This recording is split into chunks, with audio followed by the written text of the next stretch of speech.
We have nothing to fear but fear itself. This is The Entrepreneur Way with Neil Ball.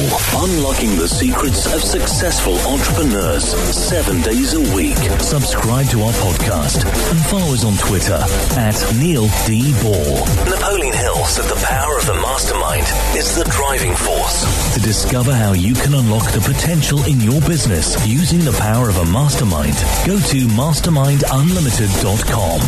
And now, here is your host, Neil Ball.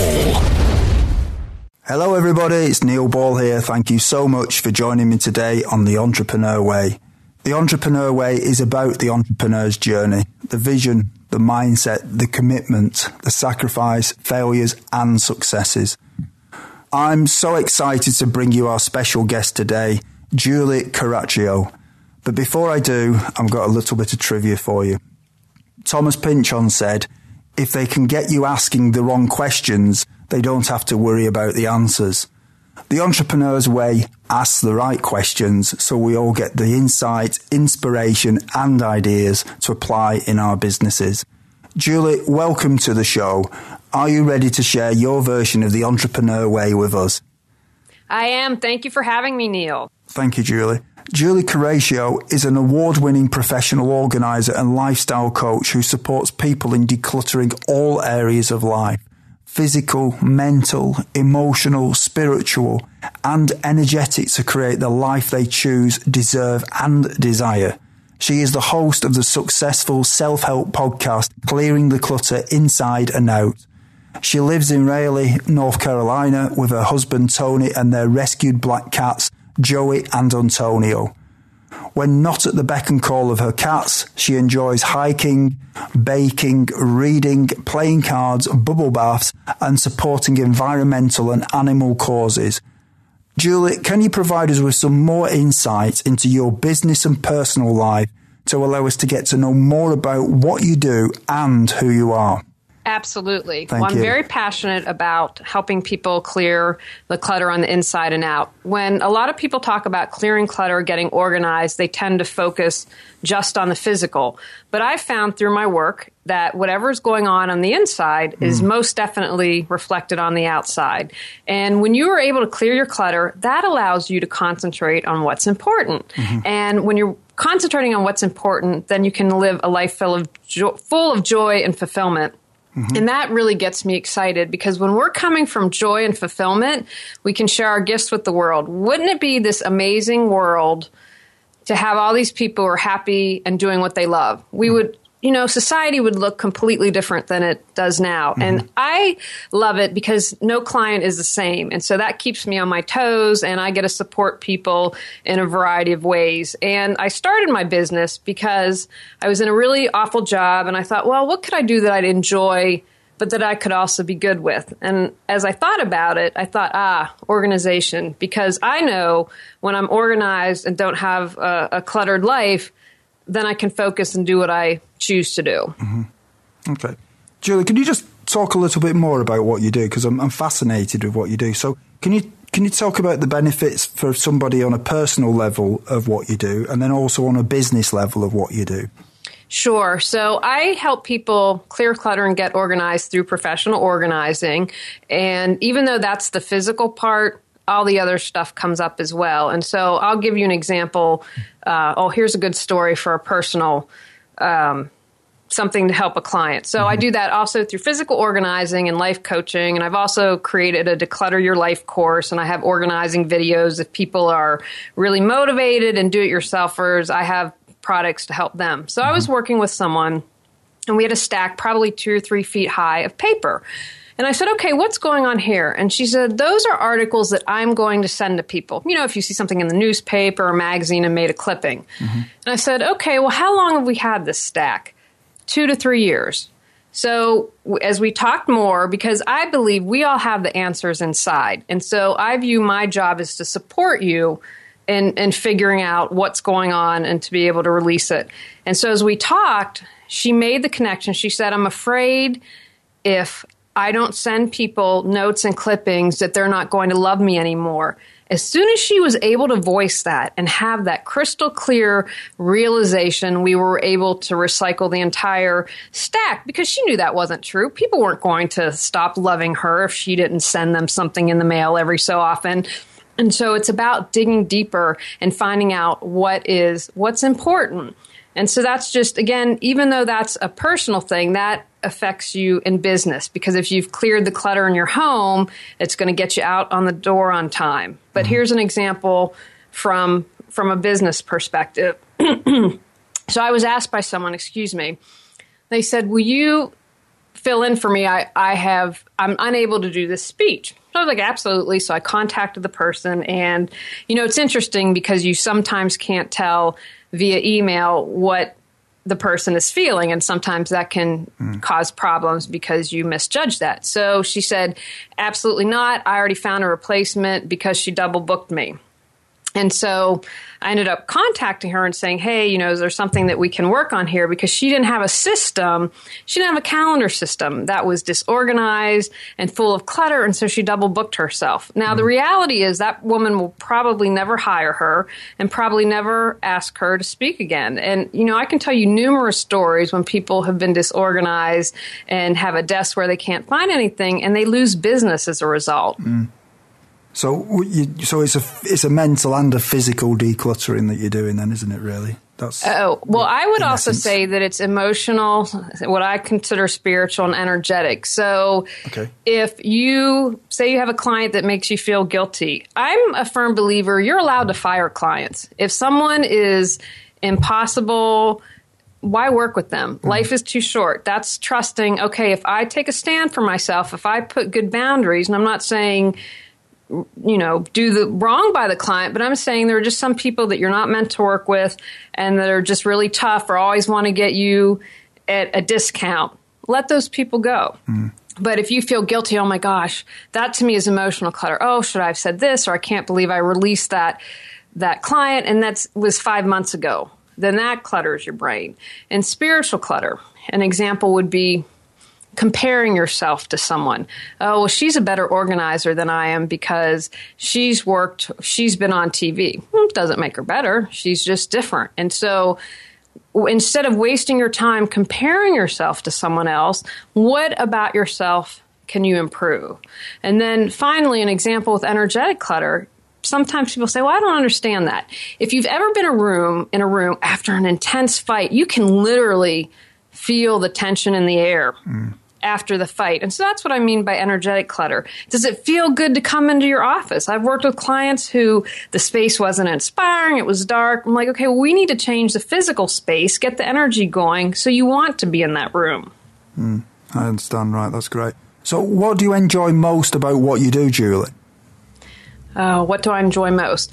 I believe that I love working with a variety of different people. I love when I wake up in the morning that each day is going to be different, because that also keeps me sharp. But I enjoy it. When I work with someone and they've improved a relationship with their spouse, it's helped them become more productive at business. They now have peace of mind and are less stressed. That's a win-win. So as you speak about this, it's very much like it's personal development, isn't it, in a way, but focusing on clutter. Is that? Yes. Yeah. I believe so. Right, okay, it's really interesting. So what is it that drives you? Well, I would say ultimately, if we're looking at the bigger picture, I want to live in a better world. I don't want to see people sad. I don't want to see people hungry.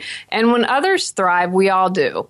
And as I mentioned earlier, if we're all expressing our joy and what's bringing us happiness, think about what every day would be like. How amazing would that be? And, my other motivation is, of course, to give my cats a better life. But those are the main motivations. A noble cause. And how do you relax when you're not working in your business? I mean, obviously you touched on that on the intro. I love to hike. Yeah. My husband and I do hiking every week, and we learned yesterday that 30 degrees was our cutoff point, that we can't hike below 30 degrees. But that's something that I really enjoy. I love to bake. I'm learning to cook better. We're doing, I've been on no sugar and no gluten for about 3 weeks now, and I'm going to take that a step further and do the whole 30. So that's been really enjoyable because I'm learning to bake with almond flour and stevia and expanding all that. And then we love to play games. And as you mentioned, my bio, my time to relax is in the bubble bath. I have a bubble bath just about every day. That chills me out. It just brings me back to center and something that I couldn't live without. Fantastic. Do you have any entrepreneur role models? I don't pick on role models based on if they're an entrepreneur or not, because I consider, like, with lifestyle coaching, I'm always looking to be a better person. So my role models have been 2 coaches that I've worked with. One is Lisa Transcendence Brown, who is here in Raleigh and is now in Hawaii and is just really wonderful, and Elizabeth Tuttle, who is here in Raleigh. And they are what I would call, for me, they're mentors, they're spiritual coaches. It involves everything, but working with them is very intense, but it's helped me become a better person. And because I've become a better person, it's allowed my business to do better, because when I'm at 110%, that's reflected in everything I do. And do you still use coaches now? Yes. You do? And how do you think that helps you? I think it's always beneficial to have, and if you don't have a coach, find a good friend, to have a different perspective, to have someone to bounce ideas from. And if I'm being, an idiot, I want to hear about it. And they can say, hey, stop, let's take a moment, have a deep breath, let's talk about this. Can you see how this action might be perceived? And so it's extremely valuable. So the coaching you see is something where you're sort of exploring your own ideas rather than somebody giving you ideas, would you say? Or do these people give you ideas as well to sort things out if you've got something to talk about? Oh, yes. And again, it's about, I want to be the best that I can be. And I can't be that. I need people who have that outside perspective to help me. And it's always beneficial. And the one thing I also would want to say is, it's very important to be authentic. And so if I learn something from them, I make it my own. Oh, you know what? I really like that. But how can I put the Julie twist on it so that it's mine? I'm just not copying from someone. I want it to come from me. So presumably you combine that with something else or some other idea you've got. Is that the way you do that? Yeah. Julie, can we talk about the time before you were an entrepreneur and the difficulties that you had to overcome when you started your business? Well, I would say the first thing I'm grateful for this every day. I was in a horrible job. It was literally the worst job I'd ever been in my adult life, and I'd been working since I was 14. But I've learned to have gratitude from that, because if it hadn't have been so horrible, I don't know if I would have had the guts to start my own business. I applaud anyone who is an entrepreneur, who's out there doing it, because it's not easy. And my attitude at the time was, you know what? It can't be any worse than I'm doing now. I was fortunate that my business, and at the time I was just doing professional organizing before I expanded to coaching and creating products, but I had relatively low startup costs. I wasn't a brick and mortar place. Yeah. And so what I did is I knew fairly early on that I was going to quit this job, but I said I'm going to be smart about it. And so I planned. So for instance, I got my website up. I did my LLC and all of those types of things while I was still at my job. The biggest challenge I found early on was getting clients. In my particular area, there are lots of professional organizers, and it was important to find my niche, which I did fairly early in my business, but that's something I didn't know prior to starting the business and getting out there. And, I learned just because you have a website up doesn't mean that people are going to call. No, you do have to get traffic to it, don't you? And it's like having a shop. If you could have a shop in the middle of a field, no one knows it's there, no one's going to come to it. So, yeah, you've got to market it. Did you have any doubts that delayed you starting your business? I didn't. I was exhausted from the job I was in, and so really, again, that removed all fear and doubt. Now, that isn't to say that I didn't have fears and doubts later on, but not at the very beginning. Okay. And what mistakes did you make that slowed your journey? I would say the biggest mistake was I didn't hire people when I should have. When you're an entrepreneur, especially I'm a solopreneur, I might expand. I haven't decided on that, but right now it's me. So I have to wear hats. I have to be the marketer. I have to be the social media person. I have to be the finance person. And so you've got to do all these things. And sometimes when you're starting off, there are budget constraints. I mean, you need to be realistic. But I think wisdom allows you to know when you need to hire someone. I recently had my website redone, and it was worth every dime to have someone who knows design do it. I could have never visualized what they did. And the other thought the mistake that I made is I also would have started networking for my business before I quit my job. People do business with people they like. Yeah, absolutely. So you outsource design of your website. Is there anything else you outsource? I'm in the process of working on an e-commerce plan, and so I will be outsourcing that. And then I also a little bit of some marketing help as well. Okay, because it's obviously, as you say, you can't know everything ultimately when you run a business, so it's obviously good to get other people's skills involved. Julie, what are some of the things that you did before you started your business that would be helpful tips to some of the listeners who haven't yet taken the step of the entrepreneur's way or the first step of it? I would consider myself a very interesting mix of type A and spirituality. I can be very left brain. I can be very right brain. Okay. But I'm a firm believer in following your intuition and honoring what your soul chooses to do. I did as much stuff as possible before launching my business, meaning quitting the job, having that income, but trusting my gut. I think that is, you'll never go wrong with that. The other thing that I would say, and I tell my clients this all the time, to keep from feeling overwhelmed, break it down into manageable steps. Do one thing daily for your business. You won't be overwhelmed, but you are going to be moving towards that goal. And as I mentioned earlier, before I quit, my website was up, my legal paperwork was registered, and I had joined the professional organization, the national group, to become a member of that. So there were things that I did prior to doing that. And then, for some people, they might not feel comfortable until they've gotten a couple clients, but at some point, you're going to have to make that jump and quit the safety net and just go for it. You sound like you're quite decisive, and you took that step by the sounds of what you've said up to now. So, but for some people, it's obviously difficult making that decision because maybe they don't want to let go, or fear or something holds them back. I don't know, but there's definitely something that makes it difficult for some people, and yet other people seem to find it quite easily happens, which obviously you have here. Julie, can we talk about the journey itself of when you became an entrepreneur? And can you talk about culture and the importance of culture in your business from the beginning, which obviously as you develop your business, it will be something that you need to think about as well. So what are your thoughts on that? First of all, I love that question. I was like, I've never been asked that before. So I really appreciated that. I would say yes. I think you need to set the tone of how you want your business to be. You cannot separate the personal from the professional. I think when you try to do that you do a disservice to yourself, and then that's going to cause you problems. When I first started my business, it was healing through organization, which right off the bat gives you a feel for my business just based on the name alone. I was the first person in North Carolina to specialize in being green and doing eco-organization.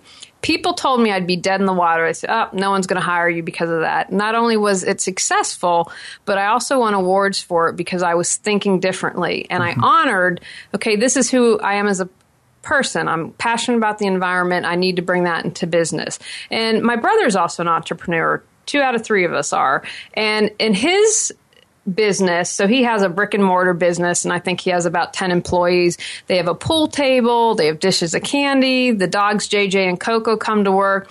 He works hard and expects it of his employees, but he also creates a fun environment. And even if you aren't a brick and mortar, you're like me, how you are in your culture, you're going to call in consultants that are like that. And you want people who are on the same page as you are, have the same energy as you are, even if they're not full-time employees. Absolutely. In fact, one thing you said there about advice from other people, I think that's something that people have to be very careful of in business, because there are lots of people who give advice when they're not in a position to really advise you. And sometimes you can't get advice because you just might have a vision of something, of what you're trying to do that no one else has thought of, or no one else has come across that you know. And you've just got to pursue your dream. You can't let other people sort of try and steal that dream from you, because it's not their dream, it's your dream, and you've got to just pursue it. And that's interesting you say that. So thank you for that. Next thing I want to know is, knowing what you know now, is there anything that if you'd known it when you started out would have helped you to shortcut the learning curve?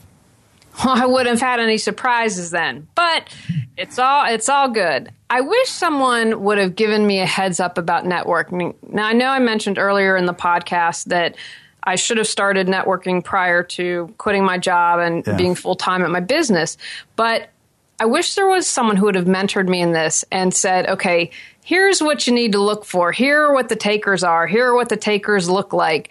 You know, many people would love to sell you their product, but have no interest in yours. And I wouldn't have wasted my time at certain networking events or joined some networking groups that I belong to. I remember going to something where, hey, here's this free talk. And at the end, you know, they wanted me to buy something that was a couple $1,000 coaching or whatever it was. I'm like, nah, not really my thing. Or, you know, I belong to a women's networking group, and they had a lot of MLM, multi-level marketers, and they were constantly pushing their product and yet never buying the services of others. So I would say your time's valuable. And I don't care if you're first starting out, your time's valuable. And if someone's not going to pay you to speak, then you ask to have your website in their newsletter. You ask to have a link on their website to your website. You can make it work. Don't think that because you're new that your time is less valuable. What you offer is valuable.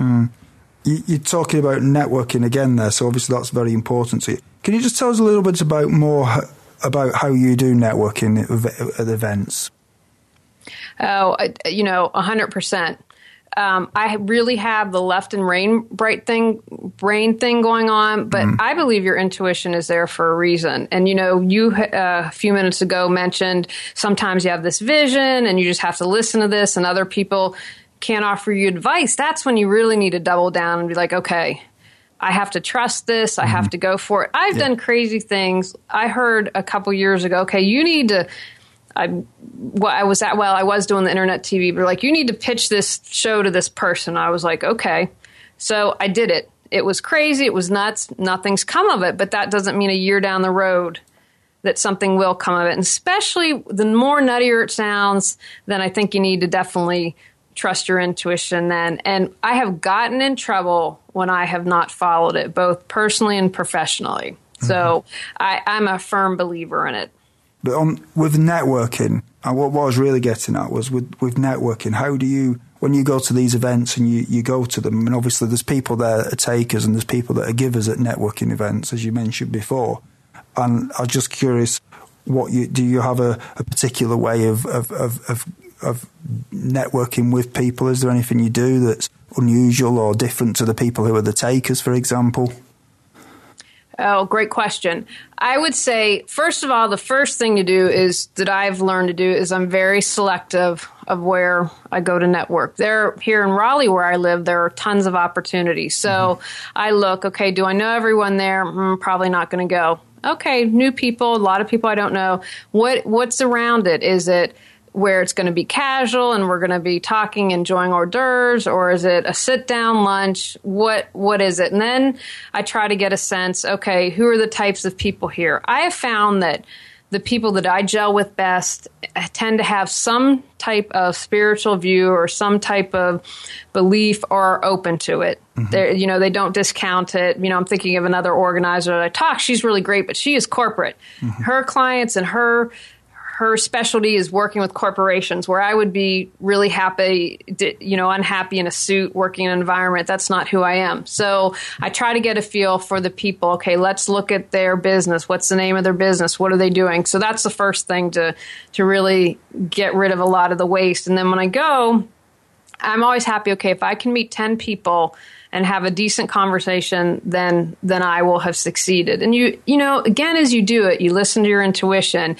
If someone's just me, I'm cutting that conversation off quickly and going to find someone else to network. And so, and if I, meet someone and have a good rapport, and then of course it's always really important follow up the next day.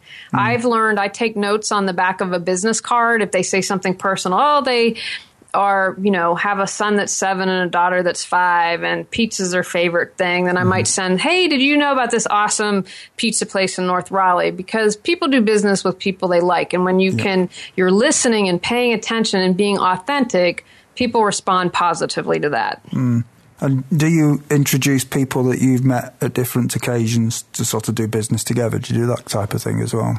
Oh, absolutely. Yeah. And I think I come from, I found personally, this has been my personal experience. I want to emphasize my personal experience. A lot of the organizers in this area, I feel, aren't on the same page as I am and, see it more as a competition. And it's not saying that, we all have to make a living. But I think when you come from a place of we all have our specialties, there's enough work out there for everyone, then you can honor that and make those connections and refer people. I love connecting people because you know what? That eventually comes back to you. What you put out in life, you get back. It doesn't matter what area it is. Okay, thanks for that, Julie. And just going back to your gut feeling again, how much does it actually influence your decisions in your business?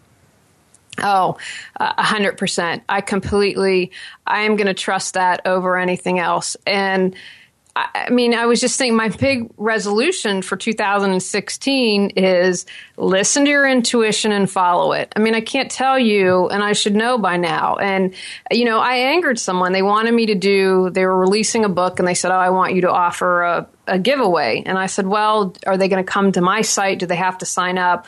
And they're like, no. And I said, well, thanks. I'm not going to do it. And they got upset. Now, when she first asked me, my intuition said, don't do this. But I said, oh, I'll do it. But then afterwards, and I said, I was really honest. I said, I apologize. I didn't listen to my intuition, but this helps you. It doesn't help me if it's not driving traffic to the site. So that is my big thing, to not only hear it, but to honor it. Life is made of constant change, whether we like it or not. The only constant is change, or some people think it is. So, Julie, how do you try to keep up with change? Well, I think you have to, especially if you're going to be going into business for yourself. If your industry implodes, what's your backup plan? You have to be able to adapt. Look at a business like Blockbuster. Now, you're in the UK, so Blockbuster was a video company here. There was a Blockbuster on every corner. They're out of business. And they didn't change with the times. They didn't get with live streaming. They didn't do whatever, and they went out of business. I love organizing and decluttering, but I'm not getting any younger. So I've created products around organizing your life and decluttering your life, and will continue to move in that direction. Not only does it allow me to support more people, but also what I do best. So you have to be able to change and adapt. Yeah. And what is your favorite book on entrepreneurialism, business, personal development, leadership, or motivation? And can you tell us why you have chosen it? Sure. Well, this is very hard for me because, I love to read, but I'm going to talk about The 4 Agreements, which is a book by Don Miguel Ruiz. Okay. It's great advice for life. And as I said earlier, I don't believe you can separate the professional from the personal. It's a very short read, but very powerful. The second agreement is don't take anything personally. It's not about you. What others do is about them, and how you react is all about you. When you put yourself out there, expect criticism. I do a podcast. It's also on YouTube. I've had people say, your voice sucks. There are a lot of keyboard warriors out there and people in the industry that might try to sabotage you if we're going to be honest. So you have to be mentally prepared for that. Someone, again, it was probably within the past couple of weeks, said, I hate your voice. And I'm like, isn't it great that we live in America where you can choose to listen to me or not? And I wasn't, in the past, I would have been like, ugh. But I was like, you know what? I'm looking at the positive because I feel sorry for you. Because if your life consists of going on YouTube or writing a negative podcast review, what kind of life do you have? And if you're not out there giving it your all, making the world a better place, I feel sorry for you. But I said, okay, I'm not going to take this personally because whatever is going on. Now, not to say that I'm open to criticism or improving. I've done a lot with the podcast. Someone said, here are some suggestions. And I thought, you know what, those are really good. And that's going to take it to the next level. But things like this with people criticizing you, don't become mirrored in that. So when you talked about someone criticizing you there, were they your thoughts about it or did you actually respond? I believe in responding to every absolutely. But Oh, absolutely. Especially if someone criticizes you. I always think to myself, that would just be, I would just wonder whether that's lowering myself to that level. That's the way I've thought about it in the past. So I'm curious to know why you think you should respond. Go on. Well, because if I consider it a negative comment, and I think if you don't respond to negative comments, then that you do yourself a disservice because, oh, look, they were afraid to respond to a negative comment. And, the thing I mentioned earlier, I was like, we live in America. Isn't it great that we have the choice to? That's not coming down to their level. That's trying, in my view, to raise them up. Okay, you have a choice to listen to me. And then I laughed because they wrote at the end how they wrote another comment, oh, this was really great. Because they held on to the end. And so my thing is, I was like, don't take it personally. I'm not. But try to reflect at a higher level to someone. You made this choice to listen to it. And you obviously listened to it enough to write a criticism. So, but it's in the past, I've been like, oh, no, they don't like me or they're a jerk. And, so I don't do a combative response. But I think it's a disservice if you don't respond. And I respond to all comments, positive or negative. Interesting perspective. Everyone, when you have a busy life, listening to audiobooks is a great way to expand your knowledge in the time when you may be doing other things, such as driving or when you are at the gym. We have a special offer for you of a free audiobook of your choosing. To choose your free audiobook, go to www.freeaudiobookoffer.com. As long as you've not already signed up, then you will qualify. Julie, can we now look a little bit into the future and talk about a few things there? What one thing would you do with your business if you knew that you could not fail? Well, I'm hopefully starting the process on that now, and I would take all my products on a much wider scale. I'd want them in bookstores, although honestly, I've wavered on having them on Amazon because I think that the mindset for people buying from Amazon is cheap, discount, get a deal. And so I don't want what I do to be devalued. January's Get Organized month. And so I'm like going to offer deals then or around spring and spring cleaning, but it goes away. And so I want to be mindful of not undercutting myself like I felt like I was giving the house away. But my goal really is to bring product to a larger scale. It's interesting you say that about Amazon. Why do you feel that? I mean, surely can't you decide what price you're going to sell the products on there at?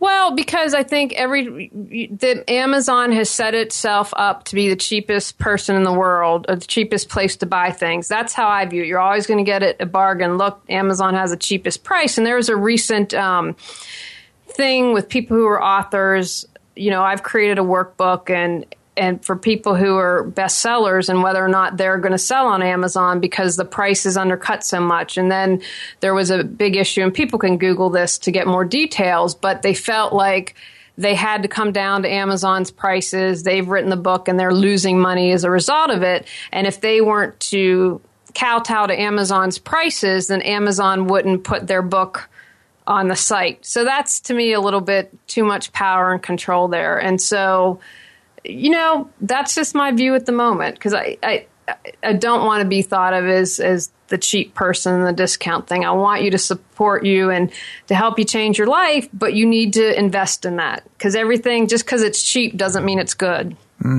It's interesting to hear your perspective on that. Because a lot of people are tempted and lured by Amazon, aren't they? Just because of the sheer size of it. So it's quite a bold move to take that perspective on it, but I can understand why you say that. So, Julie, what skill, if you were excellent at it, would help you the most to double your business? I'm pretty good with SEO and social media, but PR and marketing most definitely is where I need to get support or learn more. My podcast has been very successful nationally, but I'd like my products in the podcast to get to that next level, and that's what my big goal is for this year. Okay. And in 5 years from now, if a well-known business publication was publishing an article on your business after talking to your customers and suppliers, what would you like it to say? That I looked at clutter and organizing from a different perspective and was thinking outside the box, that my products were high quality and supported people in decluttering and getting organized. Okay. We're now at the part of the show where you share 3 golden nuggets with us. So what is your favourite quote and how have you applied it?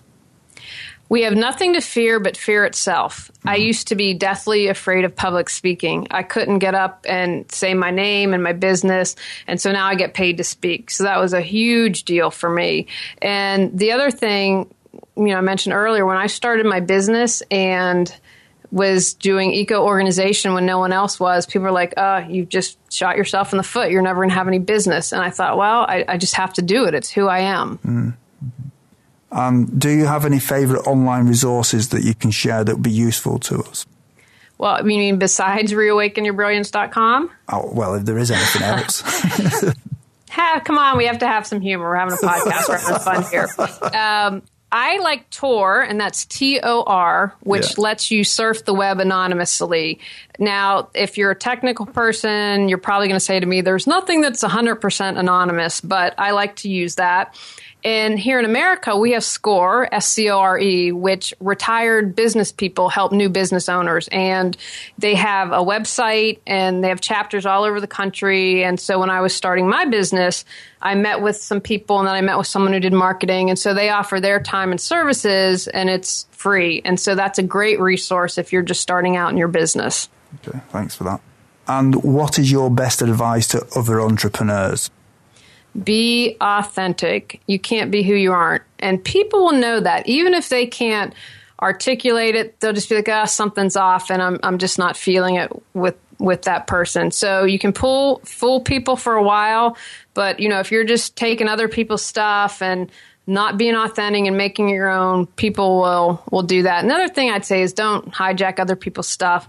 There are all these ideas out there, but make them your own. If you just cut and paste from people will know. And I've had it happen to me. And since starting my business, I see a lot of competition. And I believe we can all find our niche and work together and be our best. Mm-hmm. Okay. Oh, I have one more thing. Oh, go on. Be open. Yep. Be open to other ideas. Again, we've talked about how I believe coming from your intuition and listening to your guidance, but someone might say something like one of the motivating factors for me becoming green in my organizing was I just started my business and I was networking and I was having a one-on-one with someone. And the first thing she says when I sit down is, I hate organizers. Now, I could have immediately shut her down, left the meeting, but I said, well, why is that? Let's talk about it, because I was genuinely curious. And she said, oh, they're so wasteful. But I'm like, oh, no, here's how you can be green. And it was in that conversation I had my aha moment. Hey, I'm going to do green. It's who I am. It's great. And I'm going to do it because I listened. I was open to it. I didn't shut it down immediately because it wasn't what I thought I should be. That's quite useful then, wasn't it? That criticism actually gave you a nice little niche by the sounds of it. Everyone, if you didn't manage to get a note of Julie's favourite resources or her favourite book, you can find the links on Julie's show notes page. Just go to theentrepreneurway.com and search for Julie or Julie Coraccio in the search box. Julie, is there anything else that you'd like to add about your business?